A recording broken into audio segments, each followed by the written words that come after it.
Praise the Lord, hallelujah. കർത്താവ് നിങ്ങളെ ധാരാളമായി അനുഗ്രഹിക്കട്ടെ. വീണ്ടും നിങ്ങളോടൊപ്പം ദൈവവചനമായിട്ടായിരിക്കാൻ സ്വർഗത്തിലെ ദൈവമിടയാക്കിയതിനെ ഞാൻ ദൈവത്തെ നന്ദിയോട് സ്തുതിക്കുന്നു. നമ്മൾ ദൈവവചനത്തിന്റെ റിയാലിറ്റി, ദൈവവചനത്തെ കൂടുതൽ കൂടുതൽ മനസ്സിലാക്കും തോറും നമ്മുടെ ജീവിതം കൂടുതൽ കൂടുതൽ സ്വാതന്ത്ര്യത്തിലേക്കാവും. നമ്മൾ പലപ്പോഴും നമ്മുടെ ജീവിതത്തിനകത്ത് നാം അടിമകളായി തീരുന്നത് ശരിയായ കാര്യങ്ങളെ ശരിയായ രീതിയിൽ നമ്മൾ മനസ്സിലാക്കാത്തതുകൊണ്ട്. നമ്മൾ ദൈവവചനത്തെ ശരിക്കും മനസ്സിലാക്കി കഴിഞ്ഞാൽ ദൈവവചനത്തിന്റെ ഇത് ഒരിക്കലും ഒരു മനുഷ്യനിർമ്മിതമായ ഒന്നാണ് എന്ന് പറയാൻ പറ്റത്തില്ല. ഇത് പരിശുദ്ധാത്മാവിനാൽ നിവർത്തിക്കപ്പെട്ട, പരിശുദ്ധാത്മാവിനാൽ നൽകപ്പെട്ടതാണ് ദൈവവചനം. അത് നമ്മൾ അതിനെ അതിൻ്റെതായ നിലയിൽ മനസ്സിലാക്കുമ്പോഴാണ് ആ വചനം നമ്മുടെ ഉള്ളിൽ ക്രിയ ചെയ്യാൻ തുടങ്ങുന്നത്. യേശുക്രിസ്തു ഈ ഭൂമിയിലേക്ക് വന്നപ്പോൾ യേശു പറഞ്ഞ വളരെ പ്രധാനപ്പെട്ട ഒരു കാര്യമാണ്: ഞാൻ ന്യായപ്രമാണത്തെയോ പ്രവാചകന്മാരെയോ നീക്കേണ്ടതിന് വന്നുവെന്ന് നിരൂപിക്കരുത്, നീക്കേണ്ടതിനല്ല നിവർത്തിക്കേണ്ടതിനത്ര ഞാൻ വന്നത്. അങ്ങനെയാണ് വചനത്തിൽ പറയുന്നത്. നമുക്കറിയാം, മത്തായിയുടെ സുവിശേഷം 5-ാം അധ്യായം അതിന്റെ 17-ാമത്തെ വാക്യമാണിത്. ഞാൻ ആ വാക്യം വായിക്കാം. ഞാൻ ന്യായപ്രമാണത്തെയോ പ്രവാചകന്മാരെയോ നീക്കേണ്ടതിന് വന്നുവെന്ന് നിരൂപിക്കരുത്, നീക്കുവാനല്ല നിവർത്തിപ്പാനത്രേ ഞാൻ വന്നത്. അപ്പൊ യേശുക്രിസ്തു വന്നത് ന്യായപ്രമാണത്തെ നീക്കുവാനല്ല, നിവർത്തിക്കുവാനായിട്ടാണ്. യഹൂദന്മാരെ സംബന്ധിച്ചിടത്തോളം ന്യായപ്രമാണം എന്ന് പറയുന്നത് അവരുടെ വലിയ ഒരു അഹങ്കാരമാണ്. എന്ന് പറഞ്ഞാൽ അവർക്ക് മാത്രമേ ദൈവത്തെ എങ്ങനെ പ്രസാദിപ്പിക്കണമെന്ന് അറിയൂ. അതുകൊണ്ട് അവർക്ക് ഈ ന്യായപ്രമാണം എന്ന് പറയുന്ന അവരെ സംബന്ധിച്ചിടത്തോളം അവർക്ക് വലിയൊരു അഭിമാനമായിരുന്നു, അഹങ്കാരമായിരുന്നു എന്നൊക്കെ പറയാം. ആവർത്തന പുസ്തകം 4-ാം അധ്യായത്തിന്റെ 8-ാം വാക്യത്തിൽ മോശ പറയുന്നത് ഇങ്ങനെയാണ്: ഞാൻ ഇന്ന് നിങ്ങളുടെ മുമ്പിൽ വയ്ക്കുന്ന ഈ സകല ന്യായപ്രമാണവും പോലെ ഇത്ര നീതിയുള്ള ചട്ടങ്ങളും വിധികളുമുള്ള ശ്രേഷ്ഠ ജാതി ഏതുള്ളൂ. അപ്പൊ അവിടെ മോശ പറയുന്ന ഒരു കാര്യമാണ്, ഇത്രയ്ക്ക് വളരെ വ്യക്തമായ ന്യായപ്രമാണമുള്ള ഒരു ജാതി ലോകത്തിൽ. അപ്പൊ അങ്ങനെ ലഭിച്ച യഹൂദന്മാരെന്ന് പറയുന്ന അവരെ സംബന്ധിച്ചിടത്തോളം അവരുടെ കുലത്തിൽ അല്ലെങ്കിൽ അവരുടെ സമൂഹത്തിന് തന്നെ ന്യായപ്രമാണം എന്ന് പറയുന്നത് അവർക്ക് വലിയൊരു അഭിമാനമാണ്. അത് തന്നെയാണ് റോമാലേഖനം 3-ാം അധ്യായത്തിന്റെ 2-ാം വാക്യത്തിൽ നമ്മൾ കാണുന്നത്. റോമാലേഖനത്തില് അതിന് 3-ാം അധ്യായത്തിന്റെ 2-ാം വാക്യത്തിലും 9-ാം അധ്യായത്തിലും കാണാൻ സാധിക്കും. ഞാൻ 3-ാം അധ്യായത്തിന്റെ ആദ്യ 2 വാക്യങ്ങൾ വായിക്കും. എന്നാൽ യഹൂദൻ എന്ത് വിശേഷത, അല്ല പരിച്ഛേദനാൽ എന്ത് പ്രയോജനം? സകല വിധത്തിലും വളരെ ഉണ്ട്. ഒന്നാമത് ദൈവത്തിന്റെ അരുളപ്പാടുകൾ അവരുടെ പക്കൽ സമർപ്പിച്ചിരിക്കുന്നു. അപ്പോഴത് ദൈവത്തിന്റെ അരുളപ്പാടുകൾ അവർക്ക് നൽകപ്പെട്ടു എന്നത് അവരെ സംബന്ധിച്ചിടത്തോളം അവരുടെ വിശേഷതയാണ്. എന്നാൽ 9-ാം അധ്യായത്തിന്റെ 4-ാം വാക്യത്തിൽ അല്പം കൂടെ വിശദമായിട്ടത് പറയുന്നു. അവർ ഇസ്രായേല്യർ, പുത്രത്വവും തേജസ്സും നിയമങ്ങളും ന്യായപ്രമാണവും ആരാധനയും വാഗ്ദത്തങ്ങളും അവർക്കുള്ളതാണ്. അപ്പൊ അവിടെ പറയുന്നത് അവർ ഇസ്രായേല്, പുത്രത്വം അവർക്കുള്ളതാണ്. കാരണം യേശുക്രിസ്തു, പിതാവായ ദൈവം ജനത്തെ വിടുവിക്കാനായിട്ട് മോശെ അയച്ചപ്പോ പുറപ്പാട് പുസ്തകം 4-ാം അധ്യായത്തിന്റെ 21-22 വാക്യങ്ങളിൽ ഫറവോനോട് പറഞ്ഞ വാക്കിതാ, ഇസ്രായേലിന്റെ ആദ്യ ജാതൻ എന്നാണ്. അപ്പോ ഇസ്രായേലിനെ ആദ്യ ജാതൻ എന്നാണ് അവിടെ പരിചയപ്പെടുത്തുന്നത്. ആദ്യ ജാതൻ. അപ്പൊ പുത്രത്വം അവർക്ക്, തേജസ് അവർക്കുള്ളതാണ്. തേജസ്, അവരുടെ ദേവാലയത്തിൽ തേജസ് ഇറങ്ങി, തേജസ് അവരുടെ മേലായിരുന്നു. നിയമങ്ങൾ അവർക്ക് നൽകപ്പെട്ടു, ന്യായപ്രമാണം അവർക്ക് നൽകപ്പെട്ടു. ആരാധന, കാരണം ഈ ന്യായപ്രമാണത്തിന്റെ വ്യവസ്ഥയിൽ വേണം ആരാധിക്കാൻ, എങ്കിലേ ആരാധന പരിപൂർണമാകും. യാഗം അർപ്പിക്കുമ്പോഴാകട്ടെ, ദേവാലയത്തിലെ കർമ്മങ്ങൾ നിർവഹിക്കുമ്പോഴാകട്ടെ, അത് ന്യായപ്രമാണ വ്യവസ്ഥിതിയിൽ വെച്ച് നിർവഹിക്കുമ്പോൾ നമുക്കറിയാം പൗരോഹിത്യ വേഷവിധാനത്തിന്റെ പ്രത്യേകതകളും ദേവാലയത്തിന്റെ ഒരുക്കങ്ങളുടെ പ്രത്യേകതകളും വിശുദ്ധ സ്ഥലം, അതിവിശുദ്ധ സ്ഥലം, പ്രാകാരം എന്നിവയുടെ അതിന്റെ പ്രത്യേകമായ തരംതിരിവുകൾ, അതിന്റെ പ്രത്യേകമായ ക്രമീകരണങ്ങൾ, അവിടുത്തെ എണ്ണ, അവിടുത്തെ അപ്പം, അവിടുത്തെ യാഗവസ്തു, ധൂപപീഠം, ഇതിനൊക്കെ യഥാവിധിയുള്ളതായ പ്രമാണങ്ങളുണ്ട്. ആ പ്രമാണം അനുഷ്ഠിച്ചല്ലാതുള്ള ആരാധനകൾക്കൊന്നും അംഗീകാരമില്ല. അതുകൊണ്ട് ആരാധന അവർക്കുള്ളത്, വാഗ്ദത്തങ്ങൾ അവർക്കുള്ളത്. കാരണം ഇതെല്ലാം ചെയ്യുമ്പോൾ ഇത് കിട്ടുമെന്നാണല്ലോ വാഗ്ദത്തം.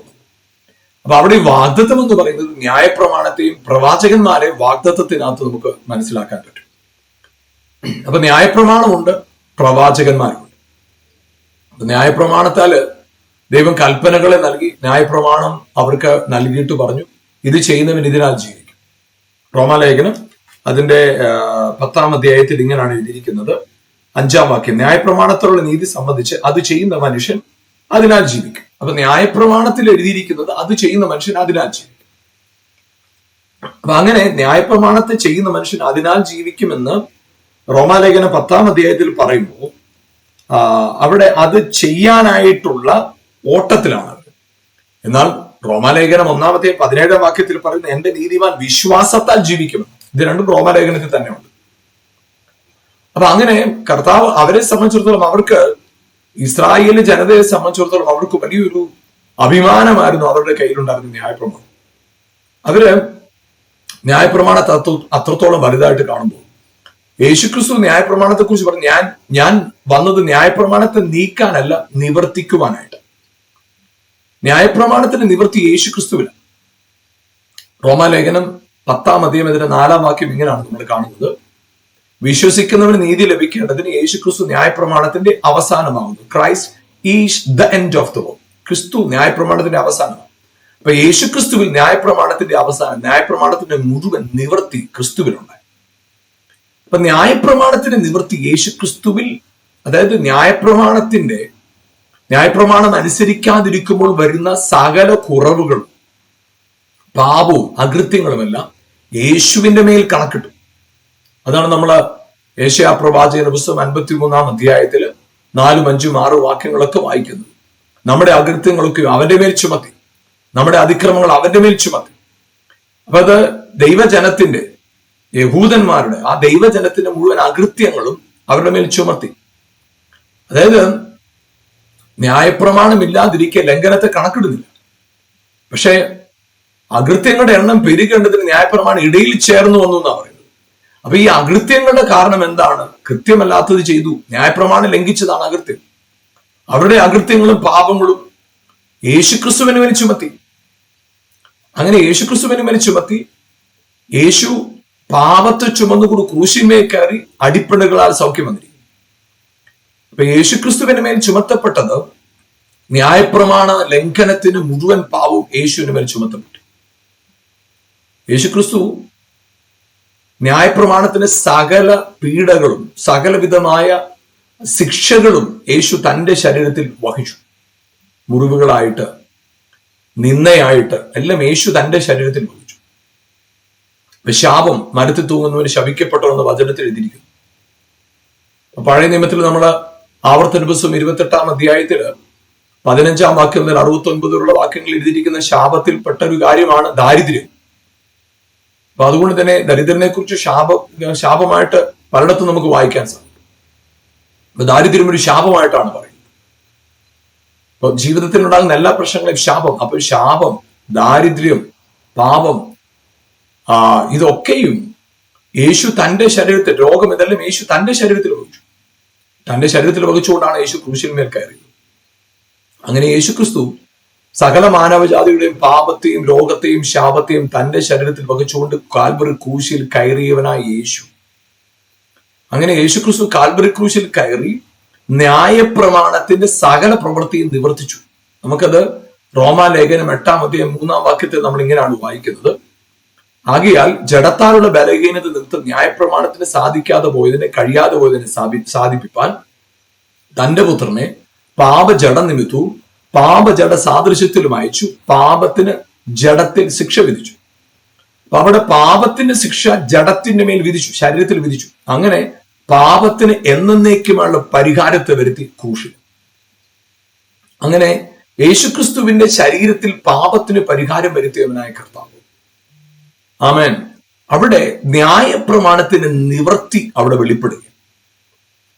റോമാലേഖനം അതിന്റെ 13-ാം അധ്യായത്തിന്റെ 14-ാം വാക്യം ഇങ്ങനെയാണ് പറയുന്നത്: സ്നേഹം കൂട്ടുകാരന് ദോഷം പ്രവർത്തിക്കുന്നില്ല, ആകയാൽ സ്നേഹം ന്യായപ്രമാണത്തിന് നിവർത്തിയാവും. മത്തായിയുടെ സുവിശേഷം 5-ാം അധ്യായം 17-ാം വാക്യത്തിൽ പറയുന്ന അനുസരിച്ച് യേശുക്രിസ്തു വന്നത് ന്യായപ്രമാണത്തിന് നിവർത്തിക്കായിരുന്നു. അപ്പൊ യേശുക്രിസ്തുവിന്റെ ന്യായപ്രമാണത്തിന്റെ നിവൃത്തി വെളിപ്പെട്ടു എന്ന് പറയുമ്പോൾ നമുക്ക് മനസ്സിലാക്കാൻ കഴിയുന്നത് യേശുക്രിസ്തുവിലൂടെ ആമേൻ ദൈവസ്നേഹം വെളിപ്പെട്ടു. ദൈവസ്നേഹം വെളിപ്പെട്ടപ്പോൾ എന്ത് സംഭവിച്ചു? ന്യായപ്രമാണത്തിന്റെ നിവൃത്തി ഉണ്ടായി. ന്യായപ്രമാണത്തിന്റെ പൂർണ്ണമായ നിവൃത്തി യേശുവിന്റെ ക്രൂശ് മരണത്തിലൂടെ സംഭവിച്ചു. അങ്ങനെ യേശുവിന്റെ ക്രൂശ് മരണത്തിലൂടെ ന്യായപ്രമാണത്തിന്റെ മുഴുവൻ ഭാഗവും നിവൃത്തിയാക്കപ്പെട്ടു. അതുകൊണ്ടാണ് ഇനി ന്യായപ്രമാണം അനുസരിച്ച് ജീവിക്കുന്നതിലല്ല രക്ഷ. ന്യായപ്രമാണത്തെ ഒരുവൻ നിവൃത്തിയാക്കിയെന്ന് വിശ്വസിക്കുന്നതിലൂടെയാണ് രക്ഷ. അതുകൊണ്ടാണ് വചനം പറയുന്നത്, ആകയാൽ ഇനി അഗ്രചർമ്മമല്ല പരിച്ഛേദനയല്ല, സ്നേഹത്താൽ വ്യാപരിക്കുന്ന വിശ്വാസം അത്ര കാര്യം. ഗലാത്യ ലേഖനത്തില് നമ്മൾ ആ വാക്യം വായിക്കുന്നു. ഗലാത്യ ലേഖനം 5-ാം അധ്യായത്തില് 6-ാം വാക്യം, ക്രിസ്തുയേശുവിൽ പരിച്ഛേദനയല്ല അഗ്രചർമ്മവുമല്ല, സ്നേഹത്താൽ വ്യാപരിക്കുന്ന വിശ്വാസം അത്ര കാര്യം. അപ്പൊ അവിടെ ഇനി ന്യായപ്രമാണത്തിന്റെ പ്രവൃത്തികളെ അനുസരിക്കുന്നതിലല്ല കാര്യമിരിക്കുന്നത്. കാര്യം ഏതാണ്? സ്നേഹത്താൽ വ്യാപരിക്കുന്ന വിശ്വാസം. എന്താണ് സ്നേഹത്താൽ വ്യാപരിക്കുന്ന വിശ്വാസം? സ്നേഹം എന്ന് പറയുന്നത് കൊടുക്കുന്നു, വിശ്വാസം പ്രാപിക്കുന്നു. അപ്പൊ ദൈവം എന്നെ സ്നേഹിക്കുന്നു എന്നുള്ള അറിവ് വിശ്വസിക്കുന്ന ഒരുവൻ ദൈവം നൽകുന്ന സ്നേഹത്തെ സ്വീകരിക്കുന്നു. സ്നേഹം കൊടുക്കുന്നതിനെ കാണിക്കുമ്പോൾ വിശ്വാസം പ്രാപിക്കുന്നതിനെ കാണിക്കും. അപ്പൊ പരിച്ഛേദന എന്ന് പറയുമ്പോൾ അബ്രഹാമിലൂടെ സ്ഥാപിക്കപ്പെട്ടതാണ് പരിച്ഛേദന. എന്നാൽ അബ്രഹാമിന് വാഗ്ദത്തം ലഭിച്ചത് പരിച്ഛേദനയിലല്ല, അവൻ അഗ്രചർമ്മത്തിലായിരുന്നപ്പോൾ തന്നെയാണ്. അതുകൊണ്ട് തന്നെ അവൻ അഗ്രചർമ്മത്തിലുള്ളവർക്കും പരിച്ഛേദനക്കാർക്കും പിതാവായി മാറിയെന്നാണ് വചനത്തിൽ നമ്മൾ വായിക്കുന്നത്.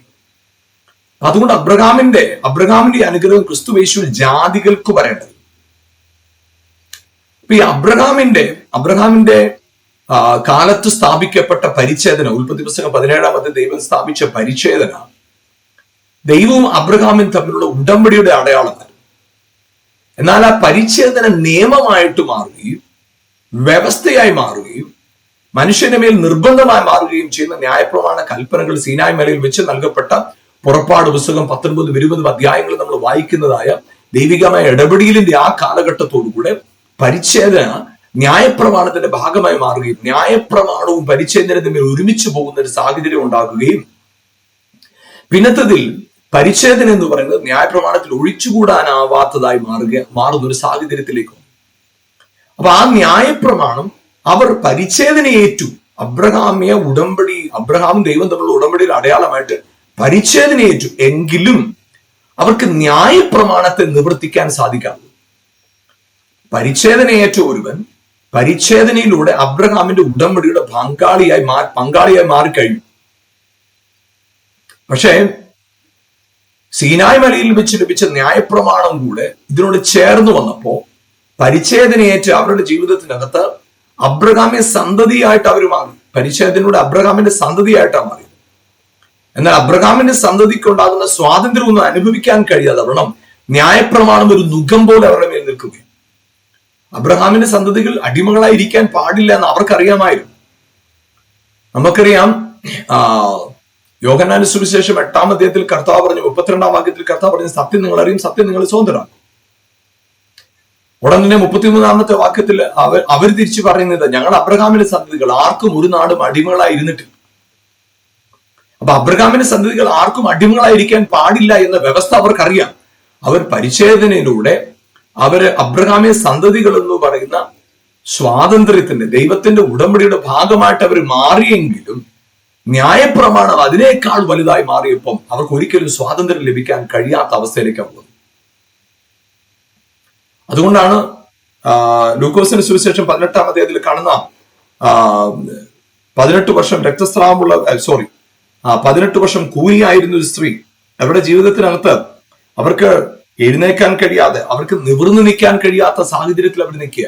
അപ്പൊ അവരെ സൗഖ്യമാക്കിയത് അവിടെ വലിയൊരു സംഭവമായിട്ട് അവർ പറയുകയും അവര് കർത്താവിനെ വിമർശിക്കുകയും ചെയ്തു. അപ്പൊ കർത്താവ് പറഞ്ഞൊരു കാര്യമാണ്, നിങ്ങൾ ഈ ശബത്തിനെ വലിയ കാര്യമായിട്ട് പറയുന്നു, കൊള്ളാം, പക്ഷേ നിങ്ങളുടെ ശബത്ത് ദിവസം നിങ്ങളുടെ ആടിനോ കാളയ്ക്കോ ഒരു അപകടം പറ്റിയാൽ നിങ്ങൾ ഓടിച്ചെന്ന് വിടുവിക്കും. പക്ഷേ അബ്രഹാമിന്റെ സന്തതിയായി ഇവളെ പിശാചി ബന്ധിച്ചു വെച്ച് ഇവളെ ഇന്ന് ശബത്ത് ദിവസം അഴിച്ചു വിടേണ്ടതല്ലയോ? അപ്പൊ അവളുടെ സൗഖ്യത്തിന് കാരണമായിട്ട് അവിടെ യേശു പറയുന്നത് അബ്രഹാമിന്റെ സന്തതി എന്ന ഒറ്റ കാരണം, വേറെ ഒരു കാരണം അവിടെ പറയുന്നില്ല. അബ്രഹാമിന്റെ സന്തതി എന്ന ഒറ്റ കാരണം. അതുപോലെ തന്നെ ലൂക്കോസിന്റെ സുവിശേഷം 19-ാം അധ്യായത്തിൽ സക്കായിയെ കുറിച്ച് കർത്താവ് പറയുമ്പോൾ അവിടെ കർത്താവ് പറഞ്ഞു നിർത്തുന്ന ഒരു കാര്യം ഇതാണ്, 9-ാം വാക്യം. ഇവനും അബ്രഹാമിന്റെ മകനാകിയാൽ ഇന്ന് ഈ വീടിന്റെ രക്ഷ വന്നിരിക്കും. ഇപ്പൊ യേശുക്രിസ്തുവിലൂടെ യേശു വന്നത് അബ്രഹാമ്യ സന്തതിയുടെ വിടുതലിന് വേണ്ടി. അബ്രഹാമ്യ സന്തതിയുടെ വിടുതൽ അവിടെ സാധ്യമാണ്. അപ്പം സക്കായിയുടെ ഭവനത്തിലേക്ക് രക്ഷ കടന്നു വരാനുള്ള കാരണമായി പറയുന്നത്, ഒറ്റ കാരണമേ പറയുന്നുള്ളൂ, ഇവനും അബ്രഹാമിന്റെ സന്തതി എന്ന ഒറ്റ കാരണം. അപ്പൊ ഈ പരിച്ഛേദനയിലൂടെ അവര് അബ്രഹാമിന്റെ സന്തതി എന്ന് പറയുന്ന ആ ഒരു പദവിയിലേക്ക് അവരായിത്തു. പക്ഷെ അതിനപ്പുറമായി മോശയുടെ കാലം മുതൽ, അല്ലെങ്കിൽ സീനായ് മലയിൽ വെച്ച്, സീനായ് മല മുതലുള്ള അവരുടെ യാത്രയിൽ അവർക്ക് ന്യായപ്രമാണം പരിച്ഛേദനയേക്കാളും വലുതായിട്ട് മാറി. ഇല്ലെങ്കിൽ ഒരു പരിധിവരെ പറഞ്ഞാൽ അബ്രഹാമിനേക്കാളും അവർക്ക് മോശ വലുതായിട്ട് മാറി. അതുകൊണ്ടാണ് യോഹന്നാൻ പറഞ്ഞത്, നിങ്ങൾ അബ്രഹാം ഞങ്ങൾക്ക് പിതാവായിട്ടുണ്ടെന്ന് നിങ്ങൾ പറയരുത്, കർത്താവിന് കല്ലുകളിൽ നിന്ന് അബ്രഹാമിന് സന്തതികളെ സൃഷ്ടിക്കാൻ കഴിയും. അപ്പൊ അത്രത്തോളം അബ്രഹാം അവർക്ക് വലിയ ഒരു അവരുടെ ഒരു വലിയ അഭിമാനം തന്നെയാണ്. അബ്രഹാമിന്റെ സന്തതി എന്ന് പറയുന്നത് അവർക്ക് വലിയൊരു അഭിമാനം. എന്നാൽ അവരുടെ മേൽ ചുമത്തപ്പെട്ടിരുന്ന ന്യായപ്രമാണം അവരുടെ ജീവിതത്തിനകത്ത് ഒരിക്കൽ പോലും സ്വാതന്ത്ര്യം അനുഭവിക്കാൻ കഴിയാതെ അടിമത്വത്തിലേക്ക് അവർ വീണുകൊണ്ടിരുന്നു. എന്നാൽ അവിടെ കർത്താവിന്റെ ശരിക്കും അബ്രഹാമ്യ പ്രമാണത്തിന്റെ യഥാർത്ഥ സെൻസ് തിരിച്ചറിഞ്ഞ ഒരാളായിരുന്നു ദാവീദ്. അതുകൊണ്ട് ദാവീദ് ഗോലിയാത്തിന് മുമ്പിൽ വന്നു നിന്നപ്പോൾ ദാവീദ് പറഞ്ഞൊരു കാര്യം, ജീവനുള്ള ദൈവത്തിന്റെ സേനകളെ നിന്ദിപ്പാൻ അഗ്രചർമ്മിയായ ഇവനാർ. അപ്പൊ അവിടെ പറയുന്നത് ന്യായപ്രമാണത്തെ കുറിച്ചല്ല ദാവീദിന് പറയാനുള്ളത്. ദാവീദ് പറയുന്നത് അഗ്രചർമ്മം, പരിച്ഛേദന ഏൽക്കാത്തവൻ, ദൈവത്തോട് ഉടമ്പടിയില്ലാത്തവൻ. അപ്പൊ അതുകൊണ്ട് തന്നെ ദാവീദിന്റെ കാലത്താണ് ശരിക്കും പറഞ്ഞാൽ അബ്രഹാമിന്റെ കാലത്തുണ്ടായിരുന്ന പോലെ നിയമത്തിനതീതമായ ഒരു ഫ്രീഡം ഒഴുകുന്നത് ദാവീദിൽ കാണാൻ സാധിക്കും. കാരണം അത് ദാവീദ് പാപം ചെയ്തപ്പോൾ നമുക്കത് വളരെ വ്യക്തമായിട്ട് ദാവീദിന്റെ ഉള്ളിലെ തിരിച്ചറിവ് ദാവീദ് പറയുന്നത് നമുക്ക് വായിക്കാൻ സാധിക്കും. ദാവീദ് പറയുന്ന ഒരു കാര്യം ഇതാണ്, നീ ഹനനയാഗത്ത് നിനക്ക് പ്രസാദമില്ല, അല്ലെങ്കിൽ ഞാൻ അർപ്പിക്കുമായിരുന്നു. ഹോമയാഗത്തിന് നീ പ്രസാദിക്കത്തില്ല, അല്ലെങ്കിൽ ഞാൻ അത് അർപ്പിക്കുമായിരുന്നു. പക്ഷെ തകർന്നു നുറുങ്ങിയിരിക്കുന്ന ഹൃദയത്തെ ദൈവമേ നീ നിരസിക്കത്തില്ല. അപ്പൊ അവിടെ ദാവീദിന് ഒരു കാര്യം അറിയാം, എന്റെ യാഗാർപ്പണങ്ങളല്ല എന്നെ മാറ്റുന്നത്, പക്ഷെ ഞാൻ എന്റെ ഹൃദയം നുറുങ്ങി ഞാൻ തെറ്റ് ചെയ്തു പോയി എന്ന് ഏറ്റു പറഞ്ഞ സ്നേഹിക്കുന്ന ഒരു ദൈവമാണ്, അതിനെ അംഗീകരിക്കുന്ന ഒരു ദൈവമാണെന്നുള്ളൊരു ബോധ്യത്തോടുകൂടെ ദാവീദ് സംസാരിക്കും. അപ്പൊ നമ്മുടെ ജീവിതത്തിൽ ഏറ്റവും അനിവാര്യമായ ഒരു അറിവിതാണ് ഹല്ലേലൂയ, ന്യായപ്രമാണം എന്ന് പറയുന്നത് അവരുടെ ജീവിതത്തിനകത്ത് അവരുടെ ലംഘനങ്ങൾ കൂടുവാനായിട്ട്, അല്ലെങ്കിൽ അവർക്ക് ജീവനായി നൽകപ്പെട്ടത് മരണകാരണമായിട്ട് മാറി. ജീവിപ്പിക്കാൻ വേണ്ടുന്ന പ്രമാണം അവർക്ക് ലഭിക്കാതെ പോയപ്പോൾ ജീവിക്കാൻ കഴിയാതെ വണ്ണം ന്യായപ്രമാണം അവരുടെ ജീവിതത്തിന് വിരോധമായി നിൽക്കുന്നത് കാണാൻ സാധിക്കും. അപ്പൊ അങ്ങനെ യേശുക്രിസ്തു വന്നപ്പോൾ ന്യായപ്രമാണത്തെ നിവർത്തിക്കുന്നവനായിട്ട് യേശു വന്നു. അതാണ് നമ്മൾ കാണുന്നത്. അപ്പൊ യേശുക്രിസ്തുവിന്റെ ന്യായപ്രമാണത്തിന് നിവർത്തീകരണം സംഭവിക്കുക, നിവൃത്തി ഉണ്ടാകുക. എങ്ങനെയാണ് ന്യായപ്രമാണത്തിന്റെ നിവൃത്തി? അതായത് ന്യായപ്രമാണത്തിൽ എന്തെല്ലാം ശിക്ഷകൾ പറഞ്ഞിരുന്നോ ആ ശിക്ഷകൾ മുഴുവൻ യേശുവിന്റെ ശരീരത്തിന് മേൽ ദൈവം ചുമത്തി. നമുക്ക് ആദാമിനോട് കർത്താവ് പറഞ്ഞൊരു കാര്യം, ഈ പഴം തിന്നുന്ന നാളിൽ നീ മരിക്കും. അതിനുശേഷം കർത്താവ് പറഞ്ഞത് ഈ അനുസരണക്കേട് കാണിച്ചുകൊണ്ട് ഭൂമി അതിന്റെ വിളവ് പൂർണ്ണമായിട്ട് തരത്തില്ല. കായിനോടും ദൈവം പറഞ്ഞൊരു കാര്യമാണ്, മുള്ളും പറക്കാരിയും നിലത്തുനിന്ന് പുറപ്പെടും. നീ അവിടെ പറഞ്ഞിരിക്കുന്ന ഒരു കാര്യം, നിന്റെ നെറ്റിയിലെ വേർപ്പോട് നീ ഉപജീവനം കഴിക്കും. ഇതൊക്കെ അവിടെ പറഞ്ഞത്. പക്ഷെ പുറപ്പാട് പുസ്തകത്തില് കുറച്ചുകൂടെ വിശദമായിട്ട് നിയമങ്ങൾ പറയാം. അപ്പൊ അതുകൊണ്ട് തന്നെ നമുക്ക് കാണാൻ സാധിക്കും, ആദാം മുതൽ പുറപ്പാട് പുസ്തകം വരെ നിയമങ്ങൾ ലഭിക്കുന്നവരെയുള്ള ആളുകളുടെ ആയുസ്സും ഒക്കെ ദീർഘായുസ്, കുറച്ചുകൂടെ ആയുസ്സുള്ളവരാണ്. പക്ഷെ ന്യായപ്രമാണം മുതലാണ് ആയുസ് കുറയുന്നത്. കാരണം ഈ കുറ്റബോധം മനുഷ്യനെ വാഴാതെ. ആ ന്യായപ്രമാണത്തിന്റെ സകല ശിക്ഷകളും യേശു തന്റെ ശരീരത്തിൽ വഹിച്ചു. യേശു പറഞ്ഞത്, ഞാൻ ന്യായപ്രമാണത്തെ നീക്കുവാനല്ല നിവർത്തിപ്പാൻ അത്ര വന്നത്.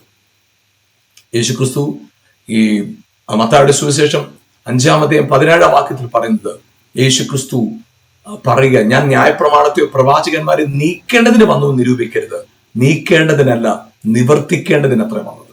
അപ്പൊ യേശുക്രിസ്തുവിനോട് എന്ത് സംഭവിച്ചു? ന്യായപ്രമാണത്തിന്റെ നിവർത്തി. യേശുക്രിസ്തു തന്റെ ശരീരത്തിൽ ന്യായപ്രമാണത്തിന്റെ സകല ശിക്ഷകളും ചുമന്നുകൊണ്ട് യേശു മരിച്ചു. അപ്പൊ യേശുക്രിസ്തു ന്യായപ്രമാണത്തിന് നിവൃത്തി സംഭവിച്ചു. അങ്ങനെയാണെങ്കിൽ ഇനി എന്തില്ല? ന്യായപ്രമാണമില്ല. അത് മനസ്സിലാക്കണമെങ്കിൽ ഗലാത്യ ലേഖനത്തില് അതിന്റെ 3-ാം അധ്യായത്തില് 23-ാം വാക്യം, വിശ്വാസം വരും മുമ്പേ നമ്മെ വെളിപ്പെടുവാനിരുന്ന വിശ്വാസത്തിനായിക്കൊണ്ട് ന്യായപ്രമാണത്തിൽ അടച്ചു സൂക്ഷിച്ചു.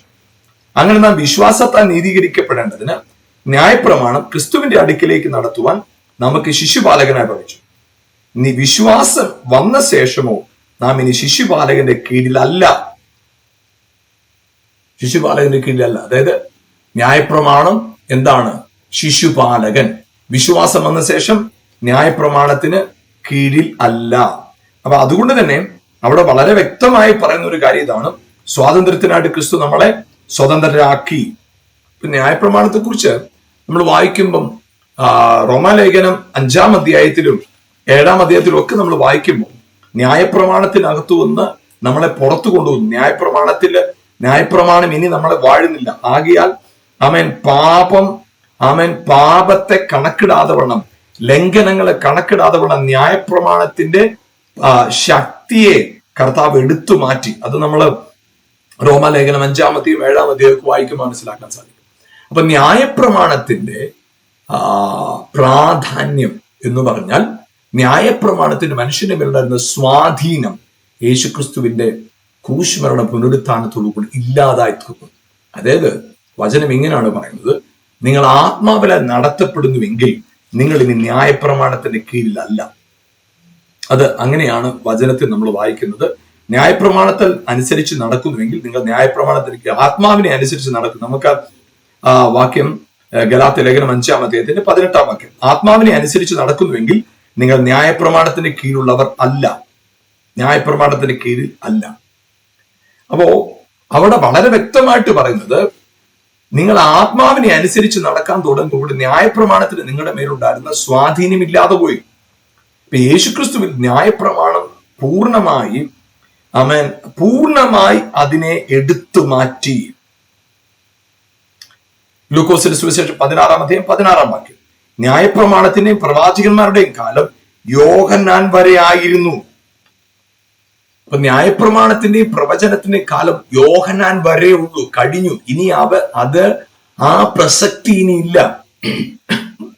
ന്യായപ്രമാണത്തിനോ പ്രവാചകന്മാർക്കോ, അതായത് പ്രവചനത്തിന്റെ മുഴുവൻ നിവൃത്തിയും ന്യായപ്രമാണത്തിന്റെ മുഴുവൻ നിവൃത്തിയും യേശുക്രിസ്തുവിൽ സംഭവിച്ചു കഴിഞ്ഞു. അതുകൊണ്ട് യേശുക്രിസ്തുവിൽ ന്യായപ്രമാണത്തിന്റെ നിവൃത്തി എന്ന് പറയുമ്പോൾ അതിന് പല വാക്യങ്ങൾ നമുക്ക് വായിക്കാനായിട്ട് കഴിയും. അതുപോലെ തന്നെ പ്രവചനത്തിന് നിവൃത്തി യേശുവിൽ സംഭവിച്ച കാര്യം.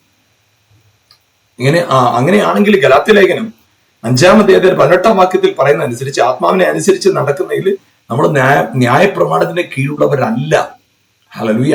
അതായത് പ്രിയപ്പെട്ടവരെ, ഇത് നിങ്ങൾ ആത്മാവിനെ അനുസരിച്ച് നടക്കുന്നു എങ്കിൽ ന്യായപ്രമാണവോ അല്ലെങ്കിൽ പ്രവാചകന്മാരിൽ കഴിഞ്ഞ നാളുകളിൽ പറഞ്ഞ് വരാനിരിക്കുന്ന മശിയ, വരാനിരിക്കുന്ന വിടുതൽ, വരുവാൻ പോകുന്ന സൗഖ്യം, അത് പ്രവാചകന്മാർ പറഞ്ഞതാണ്, വരുവാനിരിക്കുന്ന വിടുതൽ. പക്ഷേ പ്രിയപ്പെട്ടവരെ, വരുമെന്ന് പറയുന്ന മശിയ, വരുമെന്ന് പറഞ്ഞ സൗഖ്യം, വരുമെന്ന് പറയുന്ന രക്ഷ ക്രിസ്തുവേശുവിൽ വന്നു. ക്രിസ്തു വാഗ്ദത്തത്തിന് നിവൃത്തിയാണ്.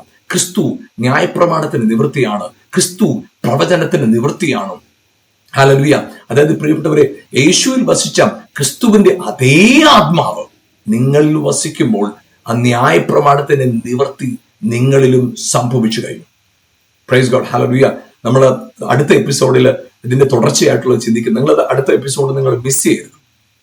ഹല്ലേലൂയ.